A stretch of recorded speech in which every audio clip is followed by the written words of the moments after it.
আসসালামু আলাইকুম, সবাই কেমন আছেন? আজকে নিয়ে চলে আসলাম চিংড়ি মাছের বালাচাও রেসিপি নিয়ে। এটার জন্য শুরুতে আমি পেঁয়াজ কুচি করে কেটে নিছি, আর এখানে চিংড়ি শুটকিটা আমি ভালোভাবে ধুয়ে পানি ঝরে একদম শুকিয়ে নিছি।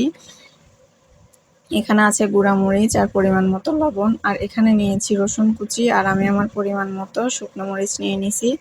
আর একটা কড়াই আমি পরিমাণ মতো তেল দিয়ে দিছি। তেলটা কিন্তু ভালোভাবে গরম করে নিতে হবে এই বেরেস্তাগুলো করার জন্য। তো শুরুতে আমি পেঁয়াজ, রসুন, তারপরে বালাচাও একে একে বেরেস্তা করে নিব, মানে তেলে একদম ভালোভাবে ভেজে নিব।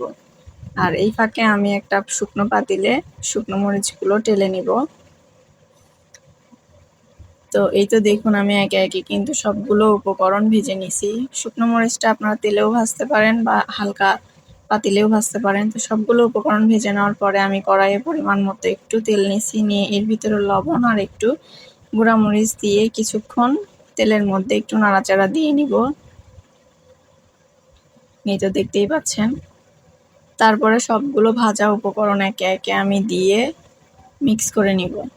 তবে ঝালটা আপনাদের পরিমাণ মতো দিয়ে দিবেন, একটু কম বেশি। এটা আপনারা ধনেপাতা, কাঁচামরিচ, কাঁচা পেঁয়াজ এভাবেও ভর্তা করে খেতে পারেন বা খালিও খেতে পারেন, খেতে কিন্তু দারুণ মজার হয়। এই তো দেখুন আমাদের বালাচাওয়ার ফাইনাল লুক, দেখেই কিন্তু অনেক লোভনীয় লাগছে। তো যাই হোক, আজকের রেসিপিটি কেমন লাগলো সবাই জানাবেন। আল্লাহ হাফেজ।